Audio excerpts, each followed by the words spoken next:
J'ai 57 ans. Mes jambes s'affaiblissaient chaque semaine, jusqu'à ce que ces 2 exercices simples sauvent complètement ma mobilité. J'étais assis dans le bureau du docteur Marcus, et j'ai remarqué quelque chose que je n'avais pas consciemment enregistré jusqu'à ce qu'elle le souligne. Elle me regardait me lever de la table d'examen, et elle a dit « Philippe, vous utilisez vos bras pour vous pousser vers le haut. Ce ne devrait pas être nécessaire. » Et elle avait raison. À un moment donné, sans vraiment le remarquer, ma force des jambes avait tellement décliné que j'avais besoin d'aide du haut du corps pour me lever d'une position assise. C'est un marqueur spécifique d'une faiblesse grave liée à l'âge. Et Marcus a dit, si cette trajectoire continuait, dans encore 5 ans, je faisais face à une véritable perte de mobilité. Elle a recommandé un protocole très spécifique à 2 exercices, et je veux vous dire exactement ce que c'est ce protocole et pourquoi cela a marché, parce que cela a littéralement sauvé ma capacité à me déplacer de manière indépendante. Laissez-moi d'abord expliquer ce qui se passe avec la force des jambes quand vous vieillissez, parce que c'est intéressant à comprendre avant que je vous montre la solution. Après 30, les hommes perdent environ 3 à 5% de leur masse musculaire par an s'ils ne font pas d'entraînement en résistance. Cela se compose. À 50, la plupart des hommes ont perdu environ 20 à 30% de leur masse musculaire des jambes comparée à eux-mêmes à 30 ans. À 60, c'est souvent 30 à 40%. Cette perte est prédominante dans les fibres musculaires de type 2, les fibres à contraction rapide, responsables de la force explosive et de la puissance. Les fibres de type 1, les fibres d'endurance à contraction lente, sont relativement préservées. Ce que cela signifie, c'est que quand vous vieillissez, vous perdez la capacité à générer des mouvements rapides et puissants.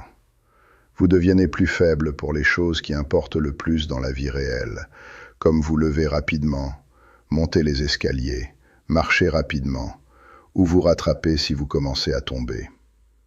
Marcus a expliqué que cette perte de force des jambes est le plus grand prédicteur de la perte de mobilité et des chutes chez les hommes âgés.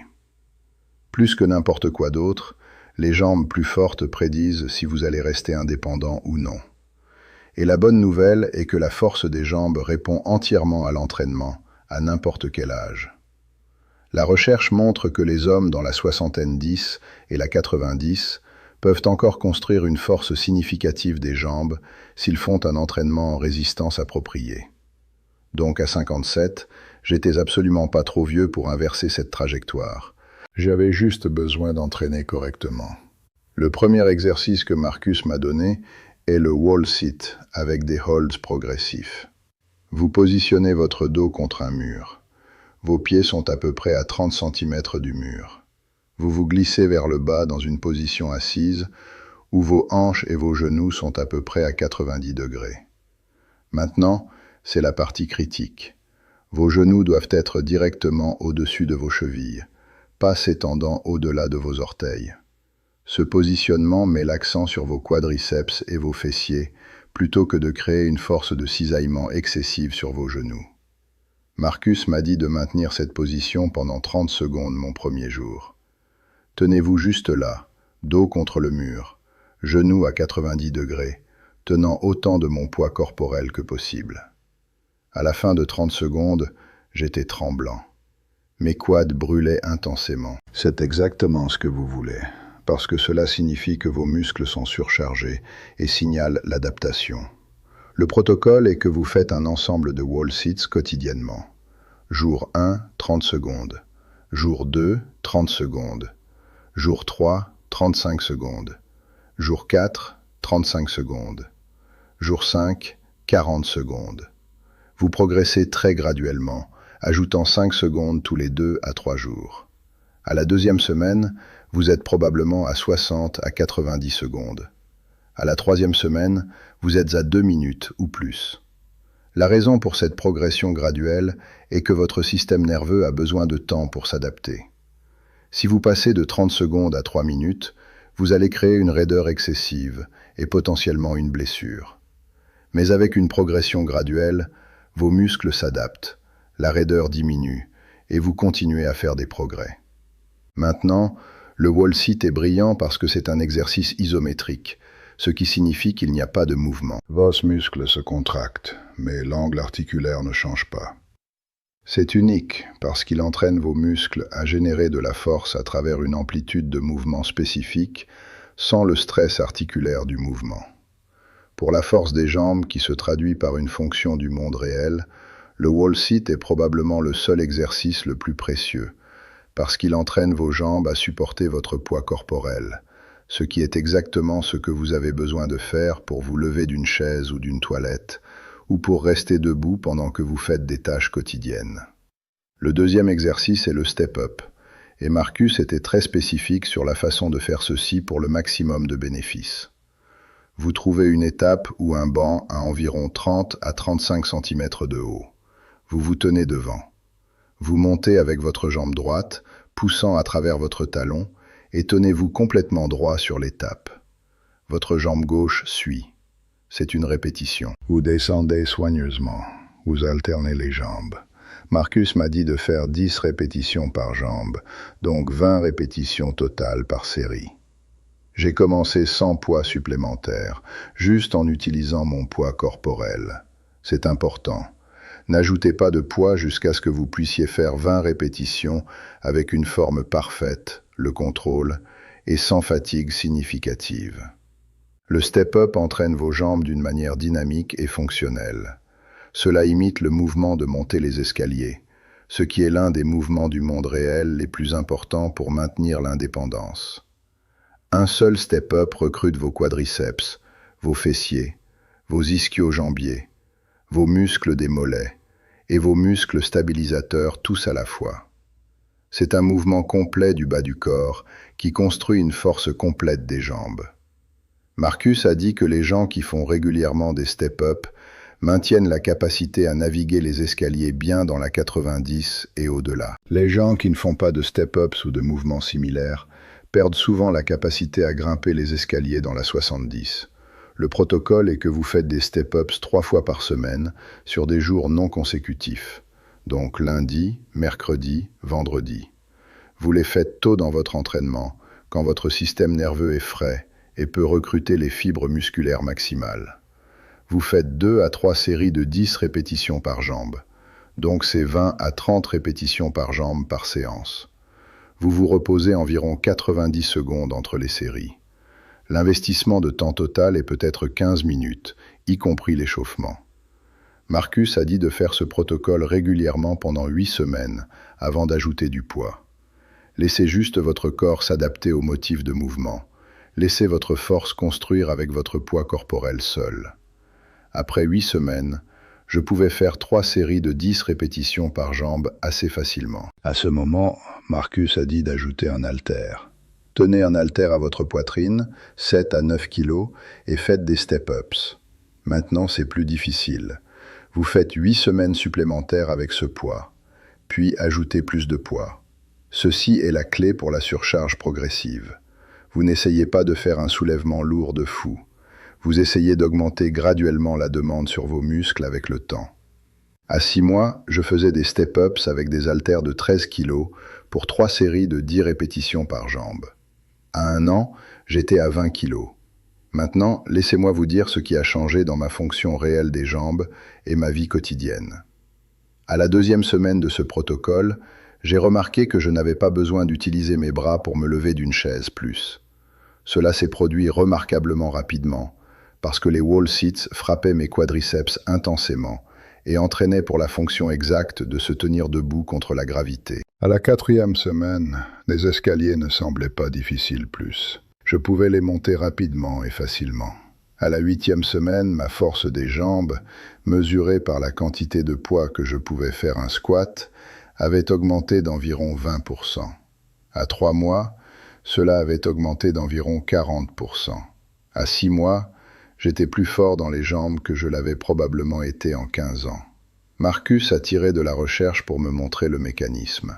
Une étude de 2021 dans le Journal of Aging and Physical Activity a montré que les adultes plus âgés qui ont fait des wall sits réguliers et des step-ups ont augmenté leur force des jambes d'une moyenne de 35% en 12 semaines. Plus important encore, ils ont amélioré leur capacité fonctionnelle par des mesures comme la rapidité avec laquelle ils pouvaient se lever d'une chaise, grimper les escaliers et marcher. Les améliorations étaient dramatiques et elles ont été soutenues tant que les sujets maintenaient l'entraînement. L'autre chose qui a changé était ma mobilité dans la vie quotidienne. Je pouvais soudainement faire des choses que je n'avais pas été capable de faire facilement en années. Je pouvais ramasser quelque chose du sol sans effort supplémentaire. Je pouvais monter une colline sans me sentir essoufflé. Je pouvais rester dans une place pendant des périodes prolongées sans que mes jambes se fatiguent. Ces petites choses peuvent sembler, mais quand vous pensez au vieillissement, c'est cela qui importe. L'indépendance dans la fonction quotidienne, la capacité à vous déplacer dans le monde sans assistance ou inconfort. Marcus a aussi expliqué le mécanisme de la croissance musculaire à 57. Elle a dit que construire du muscle à 57 est plus lent que construire du muscle à 27. La récupération prend plus longtemps, l'adaptation prend plus longtemps. Mais cela arrive encore. Votre corps répond toujours au stimulus. La raison pour laquelle la plupart des hommes ne construisent pas de muscles dans la cinquantaine est pas parce qu'ils ne peuvent pas, c'est parce qu'ils ne fournissent pas le bon stimulus avec la bonne cohérence. Les wall sits et les step-ups, faits régulièrement 3 à 4 fois par semaine, fournissent exactement le bon stimulus. Marcus a tiré de la recherche sur les myonucléi et les cellules satellites, qui sont les mécanismes cellulaires de la croissance musculaire.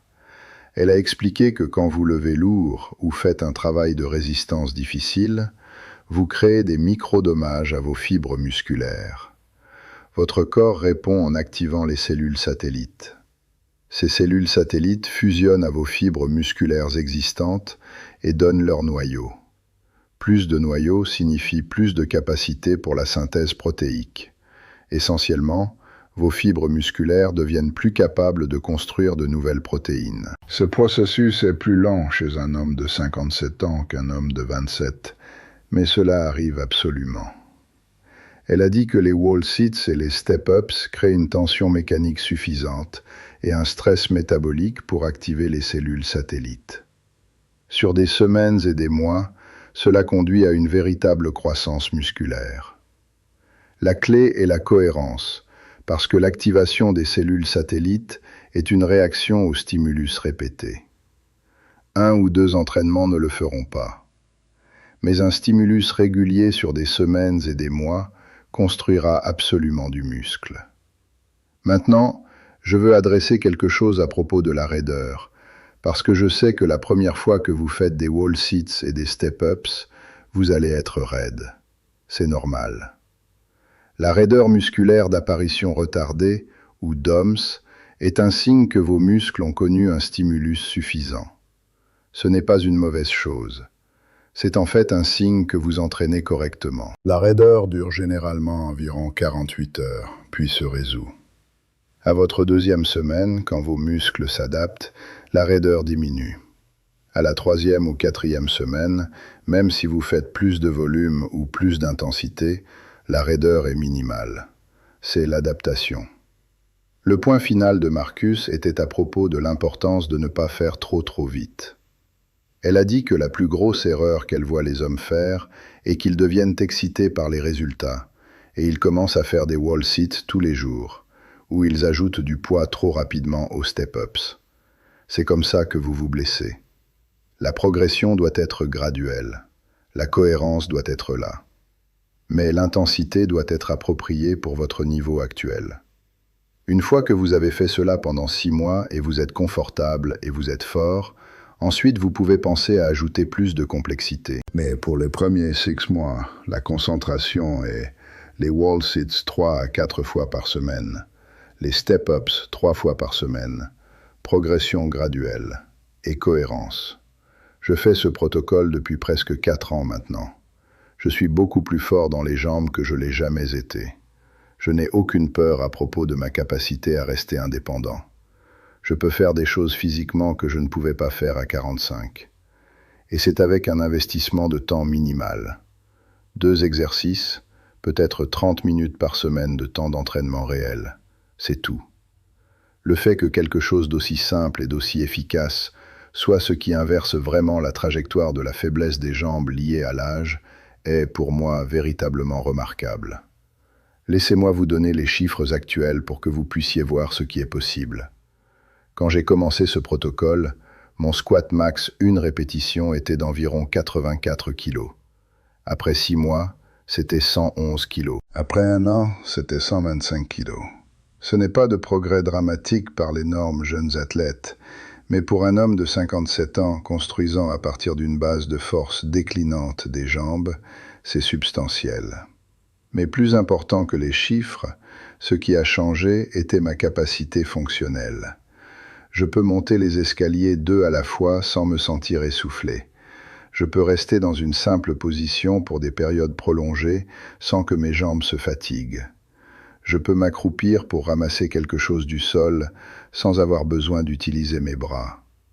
Je peux me lever de ma voiture ou mon canapé ou mon lit sans assistance ou tension. Ce sont les choses qui importent dans la vie réelle. Ce sont les choses qui déterminent si vous restez indépendant ou si vous devez dépendre des autres pour vous aider avec les mouvements de base. Marcus a fait le point que la force des jambes est le plus grand prédicteur de l'indépendance dans le vieillissement. Des jambes plus fortes prédisent si vous pouvez vivre chez vous ou si vous avez besoin d'une vie assistée. Elles prédisent si vous pouvez faire vos courses par vous-même ou si vous avez besoin de quelqu'un pour vous conduire. Elles prédisent si vous pouvez jouer avec vos petits-enfants ou si vous êtes trop faible pour suivre. Ce n'est pas juste à propos de paraître bien ou de vous sentir fort. C'est à propos de l'autonomie. C'est à propos de la liberté de faire ce que vous voulez faire sans limitation physique. C'est ce qui est en jeu quand vous adressez la faiblesse des jambes liée à l'âge. C'est ce que ces 2 exercices simples fournissent. C'est le type d'information pratique qui devrait être connue par chaque homme dans la cinquantaine. Parce que la force des jambes n'est pas inévitable. Vous n'avez pas à la perdre. Et si vous l'avez déjà perdue, vous pouvez la retrouver. Ces 2 exercices sont la fondation. À mesure que vous devenez plus fort, vous pouvez ajouter la complexité. Vous pouvez ajouter Bulgarian Split Squats, ou du travail unilatéral, ou des charges plus lourdes. Mais ces 2 mouvements, wall sits et step-ups, sont la pièce fondationnelle qui construit la force des jambes, qui importe pour la fonction du monde réel et l'indépendance.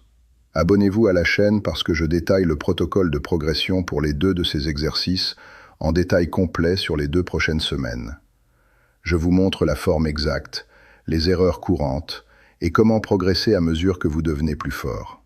Je suis aussi adressé le morceau de récupération et de nutrition parce que vos jambes peuvent seulement devenir plus fortes si vous dormez bien, mangez une protéine adéquate et gérez le stress correctement. C'est ce que je couvre ensuite. À vous voir dans la prochaine vidéo. La force n'a pas de date d'expiration.